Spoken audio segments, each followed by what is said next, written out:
In this video, I want to go over some details currently in 2.0 and some lore drops. I'm not going to cover leaks in this video, rather basing it off of what's currently in the game and what Kuro has officially revealed.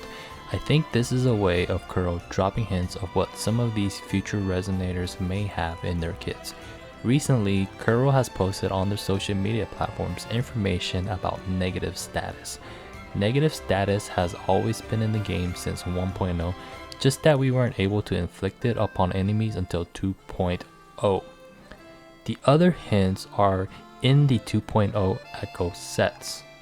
These echo sets are catered to Rinascita's Resonators, and that's the basis of my theory, is matching up the 2.0 echo sets to future Resonators, and in a way kind of paints a picture of what element they may be, what they scale on, and perhaps what negative status they may interact with. Let's take a look at 5 Resonators: Carlotta, Racha, Phoebe, Brant, and Zani. Let's match up these Resonators with their ideal echoes. Carlotta with the Frosty Resolve set, which gives Resonance skill bonus, Glacial damage bonus, Casting Liberation gives Resonance skill damage. If we look at the cost for Echo Sentry construct, equipping it in the main slot grants Glacial damage bonus and Resonance skill bonus. So this echo is catered towards Carlotta. Let's take a look at Racha.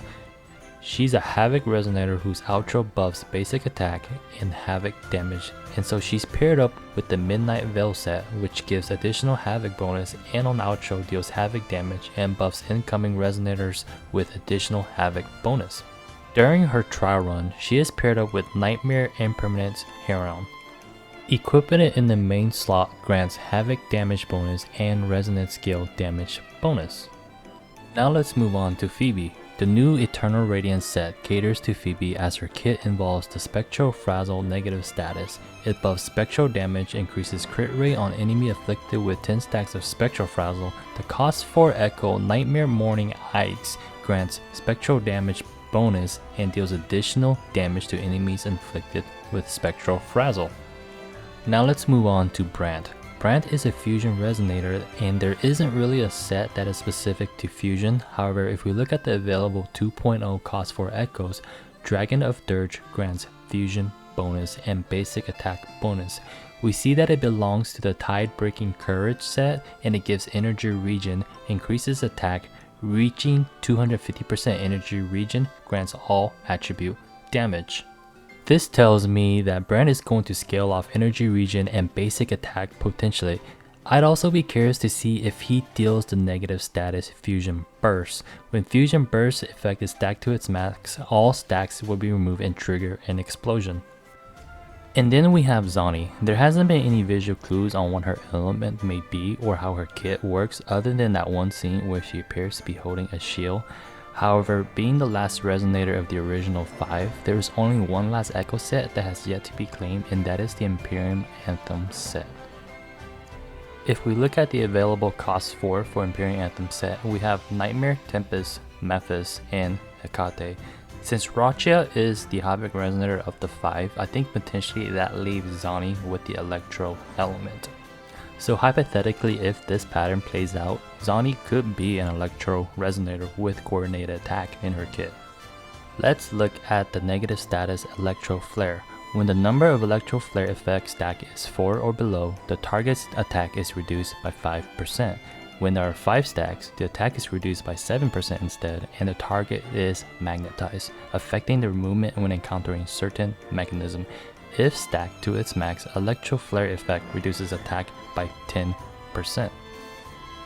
Encountering certain mechanism. I wonder what that could be. We'll have to wait and find out. And that wraps up the 5 Resonators announced by Kuro prior to 2.0. But wait, what about the current echoes that has yet to be claimed by Resonators in 2.0, Hecate and Lorelei? Both of these echoes are Havoc echoes, Lorelei belonging to the Midnight Veil set and Hecate belonging to the Imperium Anthem set.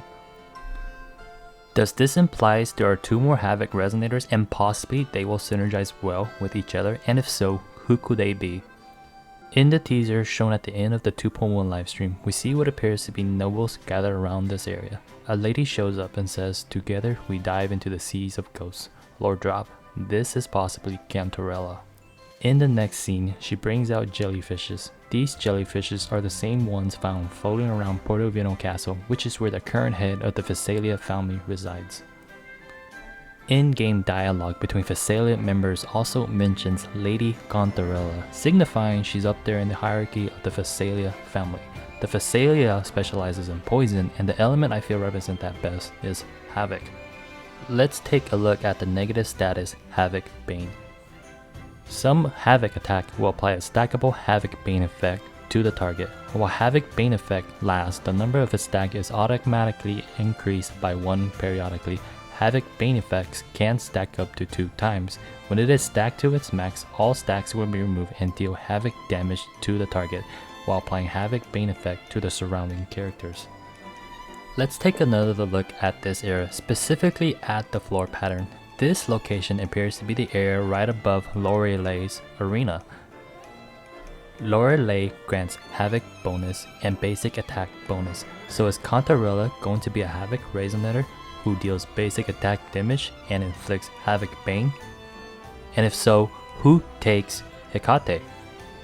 That could be Perlova. In the final scenes of 2.0, we see Perlova send out these familiars to attack Rover from a distance. Could this be her coordinated attack? Does she deal stacks of Havoc Bane? Whatever the case, that wraps up the available echoes in 2.0. Going forward, currently in 2.0, there is no echoes that deals arrow damage. Arrow is non-existent. 2.1, we finally get a sneak peek at 2 echoes that deals arrow damage. Arrow Prism, a cost 1 echo, and Hurriclaw, a cost 3 echo. Kuro hasn't officially confirmed a new echo set, and if they don't, I would be curious to see which echo set those fall under. That could be a hint of what echo sets future arrow resonators may be using, and Kuro can add a cost for arrow echo down the road. Another possibility to consider is that there hasn't been a resonator that make use of the glacial negative status glacial shape, so there's a possibility there will be a glacial resonator teased down the road. That wraps up this video. Thanks for watching. See you in 2.1.